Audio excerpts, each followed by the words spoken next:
Hello students, welcome to my YouTube channel Sahaj classes. तो आज इस वीडियो में हम देखेंगे जो अपना एचटेट टीजीटी साइंस का एग्जाम है उसको हम सेल्फ स्टडी की हेल्प से कैसे क्वालिफाई कर सकते हैं। तो सबसे पहले आपको पता होना चाहिए कि जो ये एचटेट एग्जाम होता है ये क्वालिफाइंग टेस्ट होता है। इसमें से आपको 150 में से आपको 90 मार्क्स लेके आने होते हैं और बस ये क्वालिफाई ही करना होता है, उसके बाद ही हम आगे टेस्ट दे सकते हैं। तो इन 150 मार्क्स में से पहले पता होना चाहिए कि आपको कौन से सब्जेक्ट हैं वो यहाँ पे आएंगे। तो सबसे पहले आती है यहाँ पे सीडीपी जो आती है 30 मार्क्स की। उसके बाद सब्जेक्ट आता है 60 मार्क्स का। उसके बाद हिंदी 15 मार्क्स की, इंग्लिश 15 मार्क्स की, और उसके बाद आते हैं 30 मार्क्स के जीके रीजनिंग 10 मार्क्स के आते हैं, और साथ में मैथ 10 ये आते हैं। ये तो हो गए 30 यहाँ से 60 और 30 ऐसे है। ये जो 150 मार्क्स होते हैं ऐसे मिलके बनते हैं। तो यहाँ पे जो सब्जेक्ट होता है जैसे अपना सीटेट होता है उसमें जो टीजीटी साइंस का जो सिलेबस होता है उसमें यहाँ पे सब्जेक्ट में 30 का तो साइंस आती है, 30 का मैथ आता है, लेकिन यहाँ पे सब्जेक्ट में 60 में क्या आता है, साइंस आती है। और यहाँ पे वहाँ पे तो क्या होता है,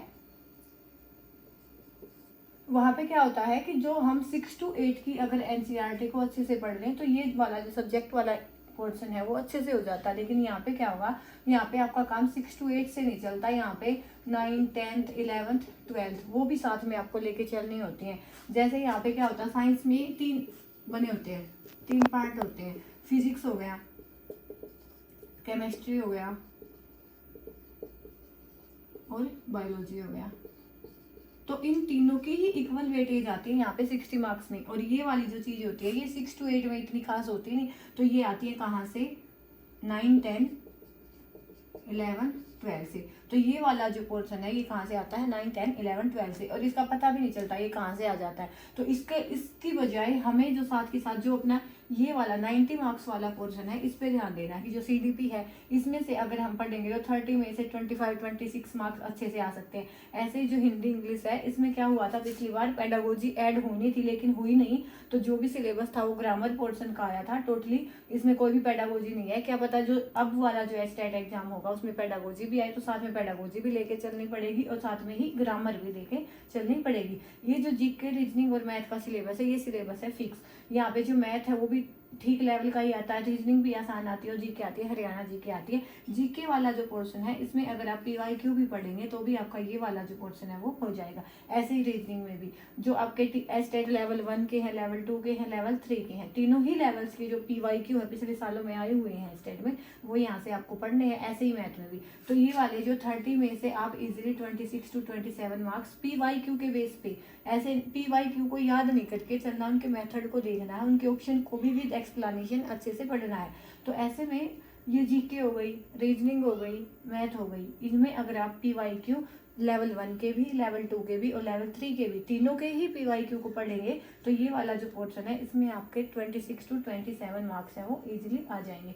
अब आते हैं हिंदी इंग्लिश। अब पीछे क्या हुआ था कि इसमें पेडागोजी ऐड होनी थी लेकिन ऐड नहीं हुई, तो अब कोई वो नहीं है कि पेडागोजी आएगी या नहीं आएगी, किसी को नहीं पता। तो इसमें आपको पेडागोजी भी लेके चलनी पड़ेगी और साथ में ग्रामर भी लेके चलनी पड़ेगी, क्योंकि ग्रामर पोर्शन अगर पैसे जाता है तो भी उसमें ग्रामर इंक्लूड होती है, तो वो वहां से भी वो काम आएगी। और पेडागोजी भी आप पढ़ोगे तो क्या पता अब की बार दे दे, पिछली बार नहीं दी थी, उसका जो सोल्यूशन है वो अब तक भी नहीं हुआ है।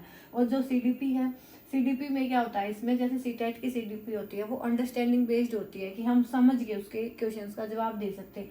लेकिन यहाँ पे क्या होता है, जो सीडीपी होती है वो डायरेक्ट क्वेश्चन बेस्ड होती है, मतलब अगर आपको उसका पता है तो देखते ही याद आ जाएगा। बाकी समझ लेवल के क्वेश्चन उसमें इतने नहीं आते, बस 2-3 ही क्वेश्चन आते हैं। बाकी जो भी क्वेश्चंस आते हैं वो किससे आते हैं, तो थ्योरी से आते हैं या तो किसने दी थी उनके नाम आते हैं, बस यही से आता है कि कौन सा स्टेप किसके द्वारा दिया गया है, ये किसने बात कही थी। स्टेटमेंट बेस्ड आएंगे या तो डायरेक्ट क्वेश्चन आएगा, उसमें अंडरस्टैंडिंग का कुछ नहीं होता। तो ये वाला जो पोर्शन है, ये वाला जो पोर्शन है, ये वाला, इन चारों के लिए जो मेन चीज है वो क्या है, आपकी पीवाईक्यू है।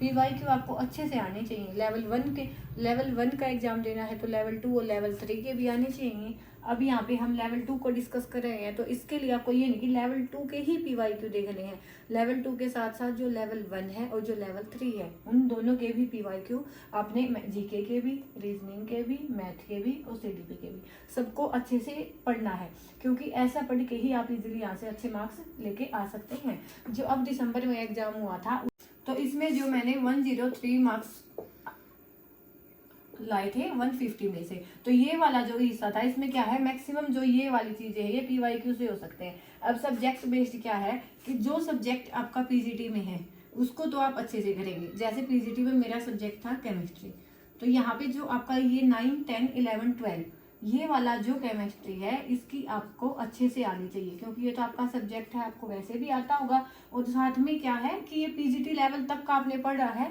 तो इसको आप अच्छे से पढ़ भी सकेंगे। लेकिन कुछ बच्चों की क्या होती है दिक्कत कि उनको फिजिक्स नहीं आती या बायोलॉजी नहीं आती। जैसे मैंने अपने में बायोलॉजी मुझे बिल्कुल भी नहीं आती, तो बायोलॉजी के भी आपको छोड़ के नहीं चलना है, इसका एक आइडिया सा आपको होना चाहिए। अगर 9, 10 की तो आपको बायोलॉजी और फिजिक्स ये पढ़नी ही पढ़नी है, ठीक है। अब जिसका जो PCM था, मतलब फिजिक्स केमिस्ट्री मैथ था, तो वो यहाँ से फिजिक्स पढ़ सकता है अच्छे से, साथ के साथ 11, 12 की भी पढ़ के चलनी है। और अगर जिसका बैकग्राउंड यहाँ से PCM की बजाय मैथ की बजाय यहाँ पे जिसपे बायो थी, PCB था, उसमें क्या है कि वो बायो वाले पर्सन है उसको साथ के साथ उसको भी पढ़ ले। लेकिन कहने का मतलब क्या है कि इन तीनों में से आपको कोई भी इन पे अच्छे से पकड़ बनानी है, 2 सब्जेक्ट पे अच्छे से आपको आने चाहिए, तभी जो आपका ये वाला पोर्शन है अच्छे से हो पाएगा। इसमें से आपको 60 में से 40 मार्क्स तो लेके आने हैं, 40 नहीं तो 35 प्लस मार्क्स तो आपके आने ही आने चाहिए। नहीं तो ये 35 प्लस मार्क्स यहाँ से आएंगे, बाकी बचे हुए मार्क्स यहाँ से आएंगे, तभी आपका जो एचटेट है वो साइंस वाला हो जाएगा। नहीं तो अगर यहाँ पे ये वाला जो पोर्शन है आपका वीक हो गया, क्योंकि बच्चों का ऐसा भी होता है कि 89 पे आके ही अटक जाता है कि 1 मार्क्स नहीं ला पाते, तो इसके लिए हम अपने लेवल पे हमें अपना बेस्ट देना है। और ये वाली जो चीज़ें हैं इन सबका ध्यान रखना है कि एक तो क्या कि यहाँ पे आपको 6 to 8 साइंस पढ़ने से काम नहीं चलेगा, 6 to 8 के साथ साथ आपको 9, 10, 11, 12 इसकी जो फिजिक्स केमिस्ट्री बायोलॉजी जितना आप पढ़ सकते हैं अच्छे से वो पढ़ना है। जो आपका मेन सब्जेक्ट होगा वो आप 11, 12 का भी कम्प्लीटली अच्छे से पढ़ सकते हैं। नहीं तो जो आपका फिजिक्स मान लिया जिसका एक सब्जेक्ट केमिस्ट्री है तो वो फिजिक्स बायो को भी एक आइडिया होना चाहिए, ऐसे नहीं कि उसको कुछ पढ़े ही ना, ठीक है। तो ये वाली चीज़ें थी। और इनमें क्या है, मैथ, रीजनिंग, जीके और CDP में हिंदी इंग्लिश में सबसे जो मेन रोल है वो किसका, PYQ का है। PYQ लेवल 1 के भी, लेवल 2 के भी, लेवल 3 के भी विद ऑप्शंस एक्सप्लेनेशन के साथ आपको अच्छे से पढ़ने हैं। तो TGT साइंस के लिए यही मेन है कि आप इनको PYQ से पढ़ो। ये नहीं है कि इधर उधर की किताबें पढ़ते चले जाओ, या तो ये देख ले कि PYQ में कौन से टॉपिक आए हैं, उन टॉपिक्स को अच्छे से पढ़ो। लेकिन PYQ एक अच्छी खासा आइडिया आपको दे देगा कि एग्जाम में क्या क्या आता है, कैसे कैसे आता है। ऐसे आप अगर पढ़ना चाहे तो आप बुक भी पढ़ सकते हैं, लेकिन सब्जेक्ट के लिए तो आपको NCERT ही पढ़नी पड़ेगी 9, 10, 11, 12 की। और उसमें से भी आपको ये देख लेना कि कौन सा सब्जेक्ट पे आपकी कमांड अच्छी है, तो वो बिल्कुल अच्छे से एक्सप्लेनेशन के साथ पढ़ना है।